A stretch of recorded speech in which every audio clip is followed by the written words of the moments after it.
I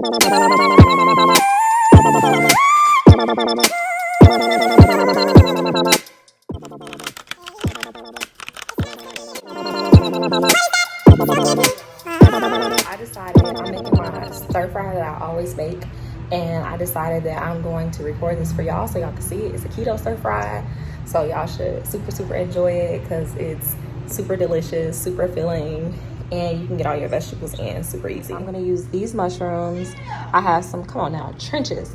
I have some yellow peppers, I have some onions, some bell peppers, and then I have extra over here just in case I run out. So we're gonna toss some mushrooms, we're gonna toss some peppers in there, we're gonna get some broccoli in there, onions, zucchini, and squash, and we're gonna throw some chicken in there. So let's cut this all up. I ain't gonna record that part, but we're gonna cut this all up. So I did some slicing, I cut up some stuff, but before we get too far, it's very important, when you're on keto at least, it's very important to measure out how much stuff you're using. When you're on keto, you shouldn't be using that much yellow pepper, like, because it is a little sweet and it's higher in carbs. But this measures out to a 4th cup. I don't know what to really tell y'all as far as y'all vegetables, because you got to put a whole bunch of vegetables in there, like the more the merrier. But I know for keto, you should measure out how much you're putting in the entire dish, so when you go to eat it, you can divide it by however much.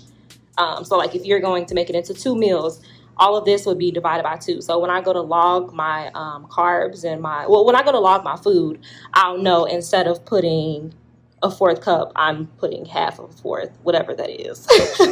So yeah, so just if you're on keto, make sure you're like measuring out things. Okay, so I cut up my red peppers, and I kept smelling like this fishy smell, and I took out chicken to do this stir fry. So like, I don't know why I was smelling fish. So I looked it up, and it was coming from my mushrooms. And so I just got some fresh mushrooms, so I know that it won't be bad. Like, I know my other ones were clearly bad because it smelled like fish, but these are fresh, baby.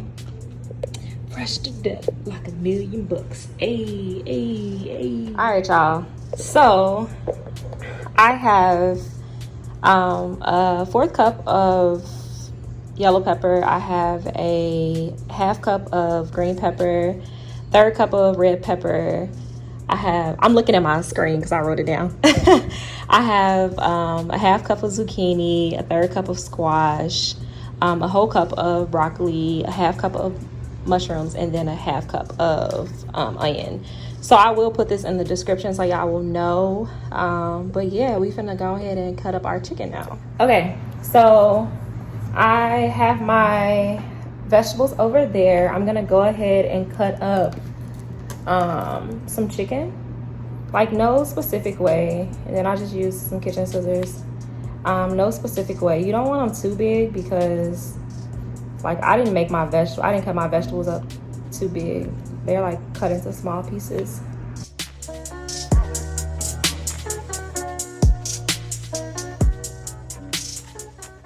Yeah, just gonna make everything like as small as possible. I really like when they're cut into small pieces, so I feel like it's more, even though I'm doing 2 chicken breasts.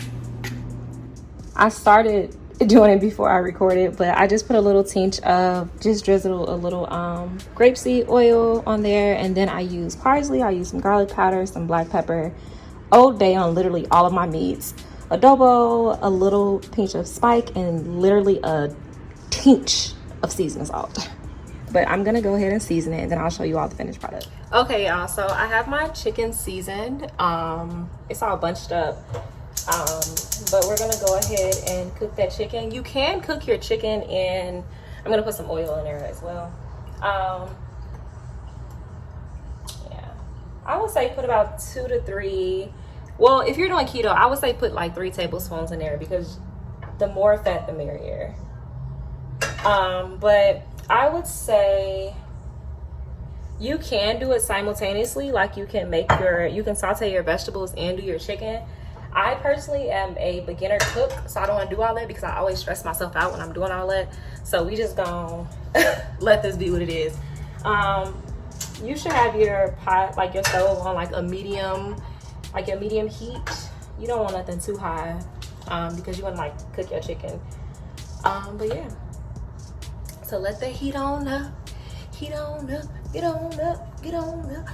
My hair ain't done, so that's why I put, ooh, so that's why I put this cap on. And then I always like to see how hot it is. My pots be getting real hot quick. But once you put it on there, you hear that little sizzling, you good to go, baby. You can just toss it in there, and then you can like even it out, like spread it out when you get it all in there. My stove is filthy, so please excuse it, but she's cooking.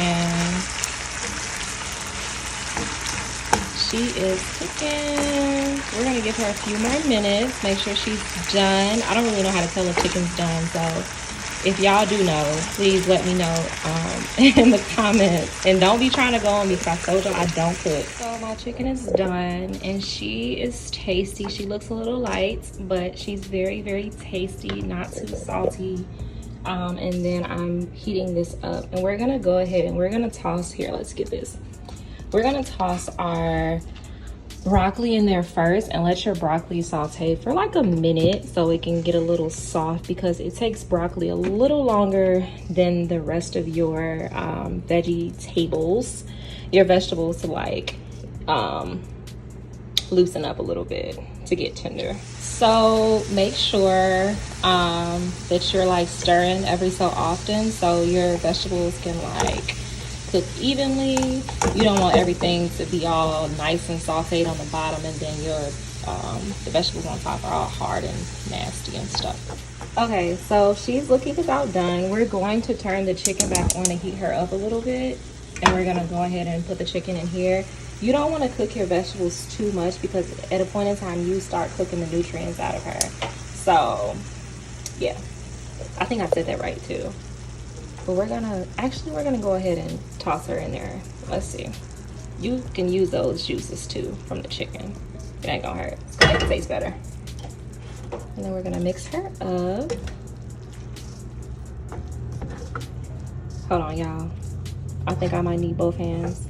I think I might need to focus. I'm about to mess up my whole pot. It's hard doing with one hand. She looks tasty though. Okay, she's looking tasty. And I just add this sugar-free teriyaki marinade in there. It's really good. It's only 1 gram of carb for every teaspoon.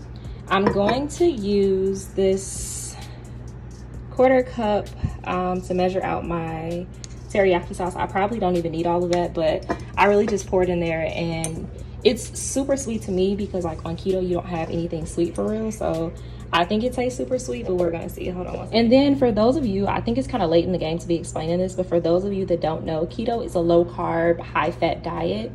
So I have some protein in there, I have some carbs in there, but they're like good carbs. So we're gonna go ahead and like sprinkle this on there. And I really like, I'm gonna stir this around. I didn't use all of it, I still have a little pinch in there, but I'm gonna stir this up because this might be good enough. It might be sweet enough. So let's just go ahead and stir that.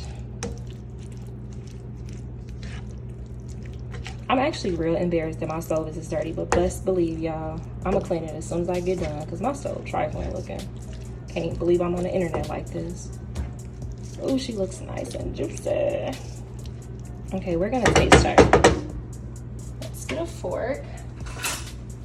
Let's give her a try. Let's see how she tastes. Okay, this is my first taste. She's hot.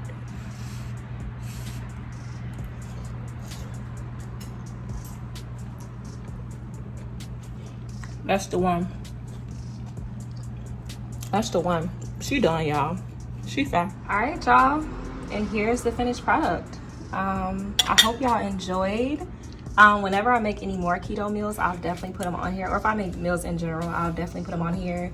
But leave some comments below if it's something y'all want to see me make. I'm a beginner, but I'm willing to try whatever. So, yeah.